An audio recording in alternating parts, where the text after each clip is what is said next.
자, 이제 첫 번째 본론으로 들어갑니다. 첫 번째가 가장 순서로 지금 시간 순서로 제가 배열을 해놨는데 오바댜라는 사람입니다. 오바댜는 주전 848년부터 841년까지 7년 동안 사역을 합니다. 주 사역이 여러 가지가 있지만 에돔에서 사역했다. 에돔을 질책한 사역을 했다라고 보여집니다. 근데 제가 네모 안에 넣어놨어요. 이건 요약입니다.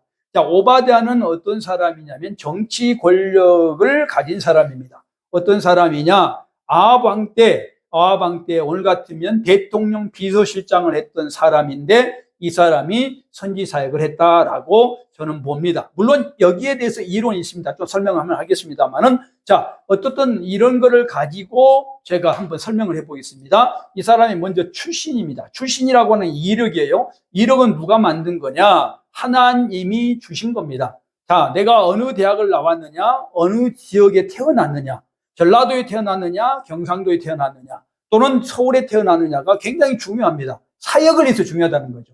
지금 잘못된 정치인들은 그거를 가지고 갈등을 만들어 놔가지고 지금 우리나라도 굉장히 문제가 많은데, 그렇게 한 것이 아니라 하나님의 뜻은 전라도 태어난 사람은 전라도에서 뭔가 사역이 필요한 거고, 서울에 태어난 사람은 서울의 사역이 필요한 거예요. 그래서 이력이라고 하는 것은 뭐냐면 하나님이 사역을 위해서 선택한 것이라는 거죠. 출신이 중요합니다. 이력이 중요해요. 그래서 지역까지 다 제가 설명을 하지는 않겠습니다만은, 이 사람은 언제 태어나고 사역했냐면 북쪽 이스라엘 제7대 왕 아합 때, 8대 왕 아하시야 때 활동한 사람입니다. 냄새가 나지요. 아합과 아하시야 때 태어나서 활동했다는 말은 그 시대에 필요한 사람이고 그 시대에 뭔가 메시지를 줄 수 있는 사람이다, 이런 뜻이 된 겁니다. 소명은 그렇게 발견되는 거죠. 오늘날 지금 21세기에 우리가 태어나서 목회한다 또는 살아간다는 것은 이 시대에 맞는 뭔가 사역이 나한테 있다는 거예요. 특별한 사역이. 그것을 위해서 우리가 태어나고 살고 있다, 그런 뜻입니다. 어떤 이때 태어나서 사역을 하는데, 이 사람은 아까 말씀드린 대로 아방의 국내 대신이었습니다. 아셀 알 하바이트라고 되어 있는데 이거를 오늘날로 바꾸면 대통령 비서실장이다라고 보여집니다. 굉장히 높은 직책이잖아요. 그리고 그 왕에게 신뢰받는 사람입니다. 이 사람이 뭘 했냐면 선지자로 된 거예요. 정치인인데 정치인이 선지자, 오늘 같으면 정치를 한 사람이 목회를 하게 된 겁니다. 지금 굉장히 특별한 걸로 보일 수 있잖아요. 그래서 오바댜가 그렇게 사역을 했는데 그 사역을 한 이유가 있었겠죠. 정치인을 끌어다 쓴 이유가, 정치인 아닌 사람이 목회할 수 있는데 왜 정치인을 썼을까? 그 이유, 목적이 있었을 거 아니겠습니까? 하나님께서 틀림없이, 하나님께서는 정말로 오차 없이 하시기 때문에 그렇습니다. 그래서 이 사람이 그 사역을 하게 된다. 그러나 많은 사람들은 오바댜를 그렇게 보지 않고 586년에 사역한 그러한 사람으로만 봅니다. 저는 그렇게 생각하지 않고요. 이 사람은 그냥 아합 때 활동한 사람이고 에돔을 향해서도 사역을 하는 사람이다, 이렇게 보고 있는 것입니다. 사역을 보겠습니다. 자, 오바댜는 848년에 사역했다고 한다면 학자에 따라 다르지만 선지자 100명을 구출한 사람입니다. 왜 이 말이 나왔을까요? 자, 아하방이라고 그랬습니다. 아하방의 아내가 이세벨입니다. 이세벨이라는 사람은 어떤 일을 했었냐면 바알 신을 섬기고 아세라 신을 섬기도록 하기 위해서 자기 아버지의 신을 가지고 와서 북쪽 이스라엘을 혼란시킨 사람이지 않습니까? 그는 뭘 했겠어요? 여호와의 선지자, 여호와를 믿는 목회자를 박해하는데 목숨을 건 사람입니다. 오늘 같으면 목사들을 박해하는데 목숨을 건 사람이었다고요. 그래서 선지자를 다 죽이려고 이 사람이 작전을 세우고 있었는데, 이때 오바댜가 대통령 비서실장이 뭘 하냐면 굴을 2개를 선택을 해서 2개 굴 속에 약 50명씩 그들을 숨기고 떡과 물을 몰래 공급하게 됩니다. 이것은 뭐죠? 이세벨 입장에서는 반역죄입니다. 이세벨이 지금 서슬이 펄에서 살아있는데 이세벨의 입장과 반대되는 일을 비서실장이 한 거예요. 그러니까 지금 이세벨 입장에서는 반역자지만 하나님 입장에서는 아주 어떤 입장이에요? 선한 입장이죠. 이렇게 달라지는 겁니다. 자, 입장을 어디에 취하냐에 따라서 반역죄냐 선한 사람이냐 되는 것이죠. 예를 들면 우리 일제시대 때에 35년 동안 일제시대에 살았는데 일본에 있는 그러한 나쁜 이등박문 같은 사람을 때려 죽이는 그러한 영웅들을 우리는 존경합니다. 일본 사람 입장에서는 존경받을 수 없잖아요. 입장이 다른 거예요. 그렇죠, 입장이. 그러니까 어느 입장에 취하냐에 따라서 진리의 문제가 달라질 수 있는 거라는 거죠. 그러나 이 사람은 어떻든 간에 여호와 입장에 있어서, 그러니까 하나님을 믿는 자들은 기준이 여호와 입장이어야 돼요. 내 이익이 아니고 내가 속해 있는 것이 아니고 하나님 입장, 성경 입장에서 판단했을 때 이 사람은 오바댜는 선행을 하게 됐다라고 보여진 겁니다. 두 번째로 사역은 엘리야와 아합의 만남을 주선했습니다. 이 당시에 엘리야가 아주 유명한 그런 목사였단 말이죠. 목사여서 아합과 만나서 결탁할 수 있도록, 교류할 수 있도록 중개한 사람이 오바댜. 이제 뭔가 나타나죠. 누가 할 수 있겠어요? 왕과 목사를 만나게 할 수 있는 사람이 누구겠어요? 거기에 대통령의 비서실장이기 때문에 만날 수 있지, 할 수 있지 않겠어요? 하나님이 왜 선택했겠는가? 답이 나오잖아요. 세 번째는 에돔을 책망합니다. 이 사람이 중요한 오바댜서의 주제가 에돔 책망이잖아요. 왜 에돔을 책망했을까요? 자, 이 사람의 머릿속에는 뭐가 들어있어요? 에돔도 우리와 같은 형제 나라다 하는 것입니다. 에돔이 누구예요? 야곱의 형님 에서잖아요. 이 머릿속에는 지금 에서도 에돔의 족속도 이스라엘과 형제 국가다. 협력을 해야 된다라고 머릿속에 들어있어요. 통합적 사고를 하고 있었다는 거죠. 그러니까 고위직에 있는 거예요. 고위직에 있는 사람들이 편협된 생각을 하면 됩니까? 담임 목사가 통합적 사고를 해야 되죠. 지역을 나눠버린다든지 진보를 따라버린다든지 보수를 따라버리면 어떻게 되겠어요? 그 교회가 통합적 사고를 한다는 것이 지도자죠. 그러니까 하나님 부르신 거예요.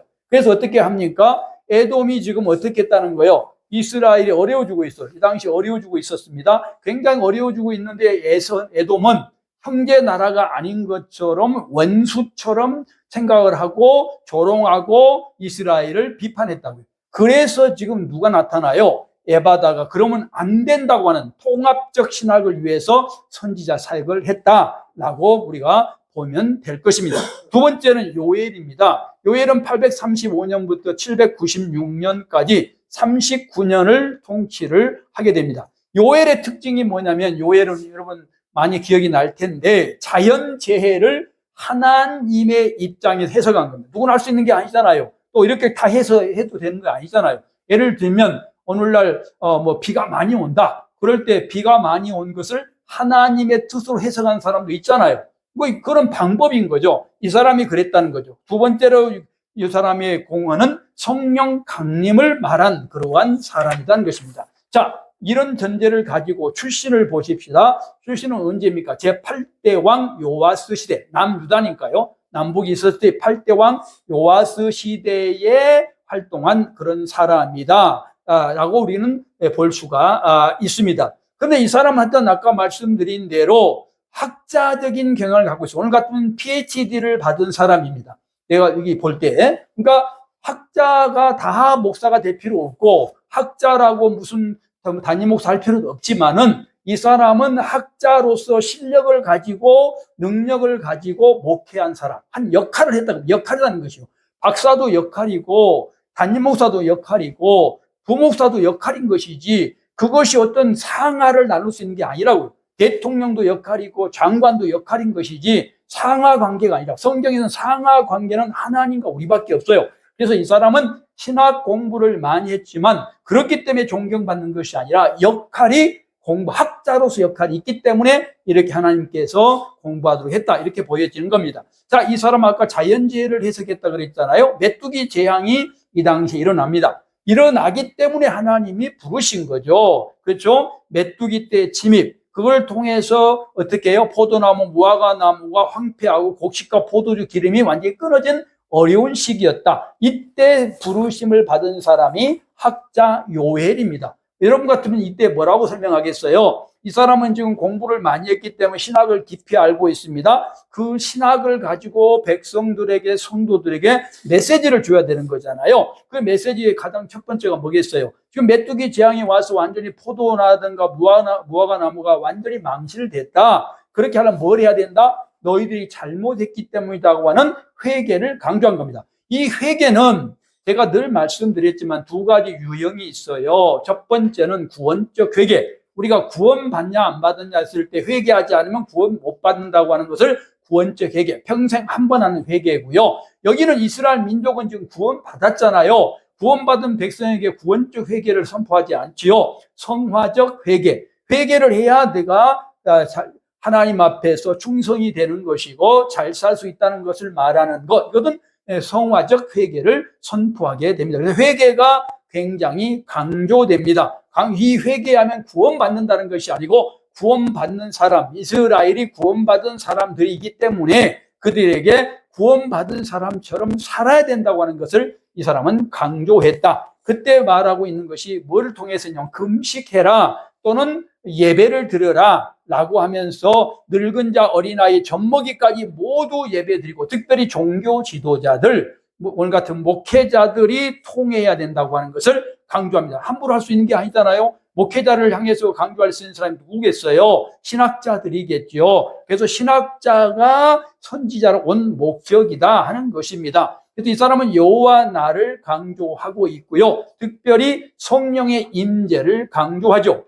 성령의 임재, 하나님의 영이 육체에 부어질 것을 강조한다. 이게 바로 요엘 선지자다. 뭐라고 돼 있어요? 만민에게 성령을 부을 것이다. 여기 만민은 모든 사람에게 성령이 부어질 것이다. 이 성령에 대해서는 해석이 많이 있고요. 이것이 신약시대 오순절 사건으로도 도자가 들어가요. 그 전에는 없었던 것이 아니고 그 전에도 구약시대 요엘 당시 그 전후에도 있었지만 특별히 신약시대 오순절 사건에 이것이 증명이 됐다라는 것입니다. 특별히 이건 모든 만민이라고 했기 때문에 하나님 이거를 구원으로 본다면, 오순절과 연결한다면 특정 계층, 혈연적으로 구원받는 것이 아니고 지연적으로 구원받는 것이 아니라 우주적이다라고 하는 것을 우리들에게 설명해 준다. 이렇게 우리가 해석을 할 수가 있습니다.